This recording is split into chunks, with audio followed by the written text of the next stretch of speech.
Hello students, welcome to VRV knowledge hub. आज अपन इस वीडियो में करेंगे आपकी एक्सरसाइज 1.1 का जो फर्स्ट क्वेश्चन है क्लास 12th का वो वाला।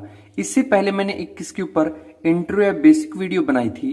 अगर वो आपने नहीं देखी है तो इसका लिंक मैं डिस्क्रिप्शन बॉक्स में दे दूंगा, वहां पे क्लिक करके आप प्लीज पहले उसे देख लीजिए ताकि आपके रिफ्लेक्सिव, सिमेट्रिक और ट्रांजिटिव से रिलेटेड जो बेसिक कॉन्सेप्ट्स हैं वो अच्छे से क्लियर हो जाए।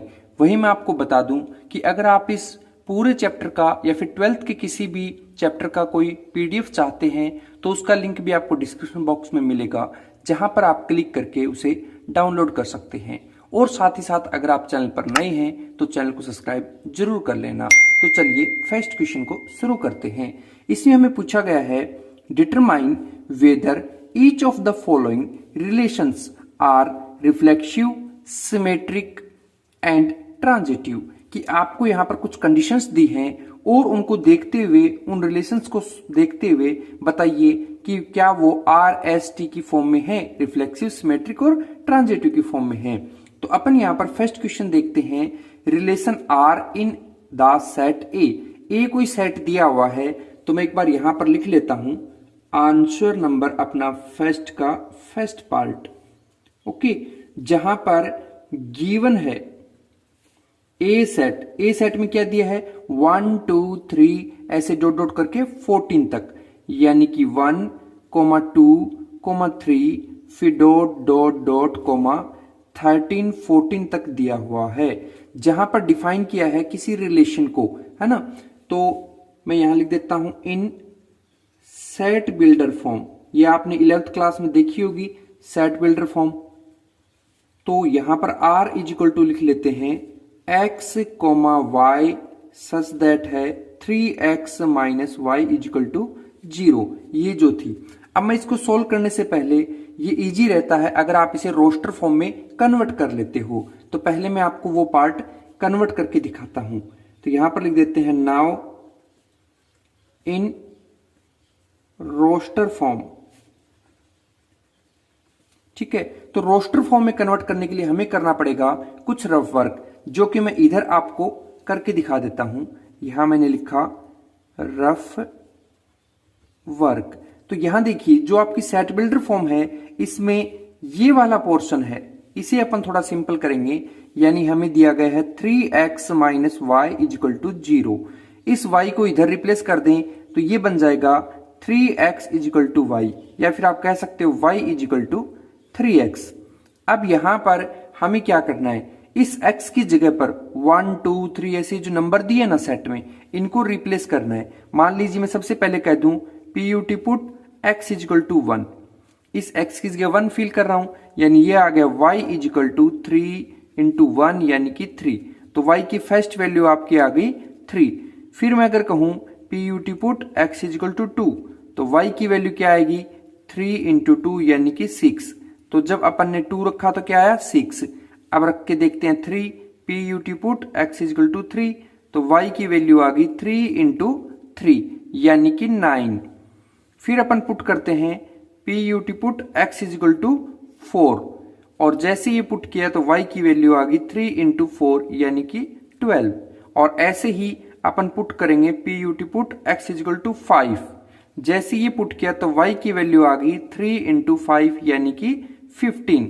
अब देखिए नंबर कहां तक आपका 14 तक है, लेकिन यहां y की वैल्यू 15 जो कि नॉट पॉसिबल है, तो हम इसे नहीं लेंगे। ओके, तो अपन सिर्फ 4 तक ही पुट करेंगे और जो साथ में नंबर आ रहे हैं उसे लेंगे। तो यहां रोस्टर फॉर्म के लिए आ जाएगा R इज इक्वल टू, जब आपने x को 1 डाला तो y 3 आ गया, है ना, तो 1,3। ओके, जब आपने 2 रखा तो क्या आया 6, तो यानी 2,6। जब आपने 3 रखा तो क्या आया 9, 3,9। और वहीं पर जब 4 रखा तो क्या आया 12 यानी कि 4,12। फिर 5 रखा तो 15 आया। 5 तो ठीक है 1 से 14 के बीच में आता है, लेकिन 15 नहीं आता, तो इसलिए अपन यहीं पर इस रोस्टर फॉर्म को कंप्लीट मान लेंगे इस क्वेश्चन के अकॉर्डिंग। ना अब हमें कहा गया है कि आप इसमें रिफ्लेक्सिव चेक कीजिए, तो मैं नंबर फर्स्ट पार्ट डालता हूं रिफ्लेक्सिव। ओके, तो रिफ्लेक्सिव वैसे तो आप डायरेक्ट यस नो लिखकर बता सकते हो, लेकिन टीचर को जब आप प्रॉपर वे में आंसर देते हो तब वो आपको अच्छे मार्क्स देता है। ओके, तो यहां सबसे पहले जैसे मैंने आपको बेसिक वीडियो में बताया था ना कि आप इसकी डेफिनेशन दीजिए। जैसे मैंने कहा था कि रिफ्लेक्सिव वो होता है a relations R in a set A, A वो रिलेशन जो आर हो और वो सेट ए से ली गई हो, तो उसे आप रिफ्लेक्सिव कह सकते हो if a comma a belongs to R for every a belong to A. यानी कि हमें दोनों तरफ, दोनों ब्रैकेट के अंदर जो वैल्यू है वो सेम सेम दिखे। जैसे देखो यहां पर 1,3 है, अगर यहां पे 1,1 होता या फिर 3,3 होता तो हमें ए की तरह दिखता। जैसे यहां 2,6 है, इसकी बजाय 2,2 होता या फिर 6,6 होता। ये 3,9 है, इसकी जगह पर 3,3 या फिर 9,9 होता। 4,12 है तो इसकी जगह पर 4,4 या 12,12 होता। तब बोल देते कि हाँ ये रिफ्लेक्सिव है। तो इसको लिखने से पहले मैं एक बार डेफिनेशन दे देता हूं, यानी कि a relation R in a set A is called reflexive. कब? यदि if a comma a belong करे आर को for every a belong to A, ऐसा हो तो, है ना, तब अपन ऐसा कह सकते थे कि ऐसा कुछ हो सकता है। लेकिन यहां ध्यान देने की बात यह है कि हमारे जो 1 से 14 तक एलिमेंट थे, अगर ये हमें पेयर में मिलते, यानी 1,1, 1,2,2, 3,3, 4,4 और इस तरीके से कंप्लीट हमें 14,14 तक मिलते ना, तब अपन इसे कह सकते थे रिफ्लेक्सिव।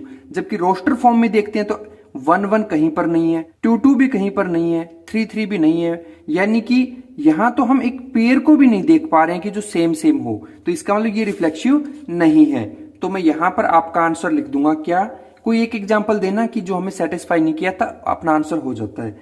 लेकिन यहां पर लिख देंगे कि but 1,1 does not belong to R. R के अंदर हमें ये नहीं मिला, तो यहां पर लगा देंगे क्या? Therefore R is not reflexive. R क्या नहीं है? रिफ्लेक्सिव नहीं है। तो इस तरीके से अपन रिफ्लेक्सिव पार्ट को करेंगे। ओके, ये रहेगा इधर वाला आपका रफ वर्क और ये है फेयर वर्क। उसके बाद में अपन इसका बनाकर देखते हैं सिमेट्रिक। तो देखिए यहां पर मैं बता देता हूं आपको नंबर 2 पे ये सिमेट्रिक है या नहीं। सिमेट्रिक, ओके, तो सिमेट्रिक का क्या होता है? सिमेट्रिक की डेफिनेशन जब मैंने आपको बेसिक में समझाया था तब कहा था कि A1 A2 जो है वो नेक्स्ट टाइम हमें A2 A1 की पोजीशन पे मिलना चाहिए। यानी कि अगर अपन इसके रफ वर्क की बात करें सिमेट्रिक के लिए, तो इसमें आपको जैसे 1,3 दिख रहा है, तो ये आपका 1,3 है, तो इसका उल्टा 3,1 भी हमें दिखना चाहिए, यानी इसकी सिमेट्रिक होना चाहिए। यानी कि जो लास्ट में है वो फर्स्ट में होना चाहिए, फर्स्ट में है वो लास्ट में पहुंच जाना चाहिए। 2,6 है तो आपका 6,2 भी दिखना चाहिए था, यानी कि ये लास्ट में और ये फर्स्ट में। जैसे 3,9 है तो ये भी हमें 9,3 दिखना चाहिए। 4,12 है तो ये भी हमें 12,4 दिखना चाहिए था। इनमें से कौन सा है? क्या एक भी नहीं है, तो यानी ये सिमेट्रिक भी नहीं है। तो सिमेट्रिक नहीं है तो ये डेफिनेशन है, पहले इससे शुरुआत करेंगे। क्या लिखेंगे? A relation R in a set A is called symmetric. क्या है? सिमेट्रिक। कब? इफ ए कोमा ए 2 और belongs to R implies that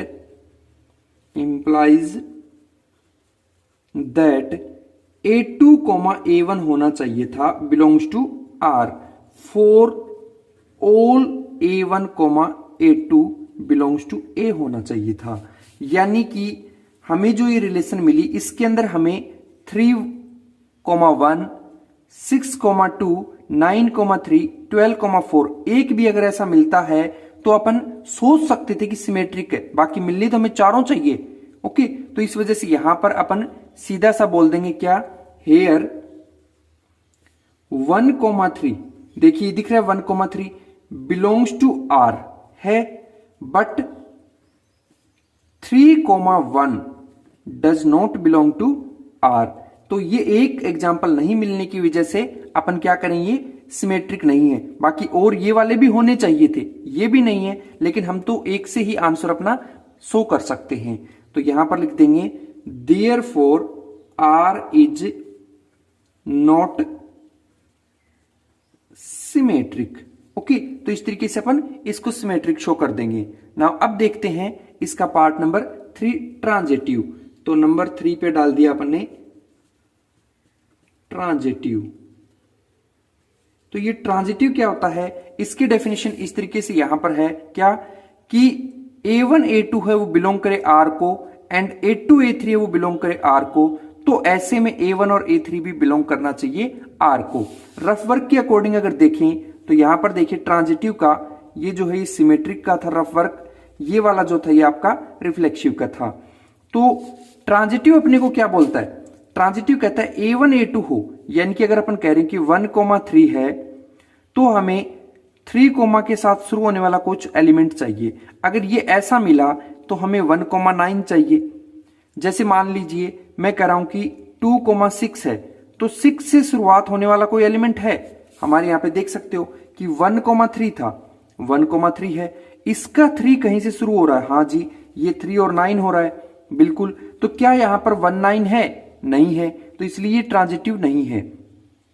वही 2,6 की बात करें तो ये तो चल जाएगा क्योंकि आगे नहीं है, क्योंकि 6 से शुरू होने वाले एलिमेंट एक भी नहीं है। ऐसे ही 4,12 की बात करें तो ये भी चलेगा, क्यों, क्योंकि 12 से शुरू होने वाले एक भी एलिमेंट नहीं है। लेकिन हमें तो एक केस मिल जाए तब भी अपन कहते हैं कि नॉट ट्रांजिटिव। तो यहां पर मैं सबसे पहले जो आपका ट्रांजिटिव है इसके डेफिनेशंस दे देता हूं, और फिर उसके बाद में अपन इसका एग्जाम्पल बता देंगे कि क्यों ये ट्रांजिटिव नहीं है। तो सबसे पहले definition, a relation R in a set A is called transitive. एक रिलेशन जो होती है वो ट्रांजिटिव तब होगी जब हमें इफ A1, A2 यानी कि फर्स्ट वैल्यू और सेकंड वैल्यू दोनों बिलोंग कर रहे हैं R को, एंड सेकंड वैल्यू यानी कि जो A2 है वो और कोई थर्ड वैल्यू A3 वो भी बिलोंग करे R को, तब ऐसे में इंप्लाइज दैट ये जो A1 है ये A1, इसका A3 ये भी हमें अपने रिलेशंस में दिखना चाहिए। For all A1, A2, A3 belongs to A।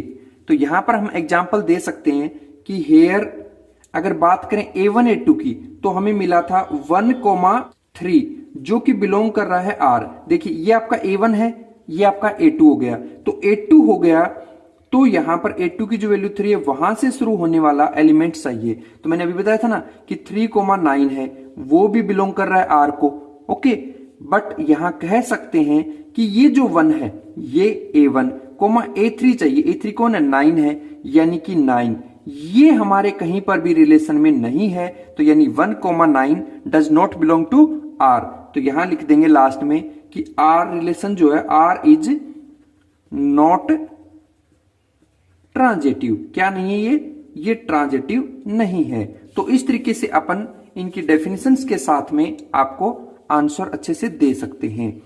तो मैं आपको बता दूं कि ये जैसे मैं आंसर कर रहा हूं ये कि ये पीडीएफ आपको इसका लिंक डिस्क्रिप्शन में मिल जाएगा, वहां से आप डाउनलोड कर लेना। ओके, और आई होप आपको कहीं पर भी इसमें डाउट नहीं हुआ होगा। साइड में अपन रफ वर्क करते चलेंगे और इधर अपना कंप्लीट आंसर रिप्रेजेंट करेंगे। ओके, अब अपन मिलते हैं इसके सेकंड पार्ट को नेक्स्ट वीडियो के अंदर। वहीं अगर आप इसकी प्लेलिस्ट चाहते हो तो उसका लिंक भी डिस्क्रिप्शन बॉक्स में है, वहां पर आप क्लिक करोगे तो 1 बाय 1 इनके आंसर सीक्वेंस में देख सकते हो। ओके।